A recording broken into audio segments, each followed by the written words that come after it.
পশ্চিম বর্ধমানের সবথেকে জাগ্রত কালী পুজোগুলোর মধ্যে একটি পাণ্ডবেশ্বরের মা রক্ষাকালী এই পুজো। এই পুজো এক রাত্রির পুজো। নিচু পাড়ায় মা তৈরি হয় এক রাতে, এসে নায়েক পাড়ায় মা সাজ নেয়, শাড়ি পরে, তারপরে মা মন্দিরে যায়। সমস্ত ব্লগটি আপনারা এই ভিডিওতে দেখতে পাবেন। এই পুজো আজকে থেকে বিগত 100 বছর আগে শুরু হয়েছিল পাণ্ডবেশ্বরে।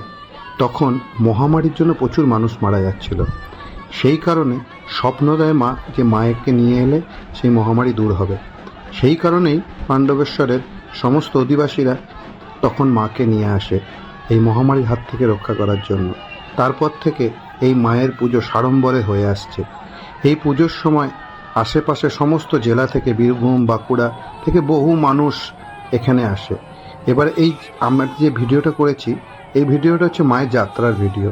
মা যে তৈরি হয়ে এসে নায়েক বাড়িতে শাড়ি পরে, চুড়ি পরে, সাজ নিয়ে মন্দিরে যায়, তার ভিডিও।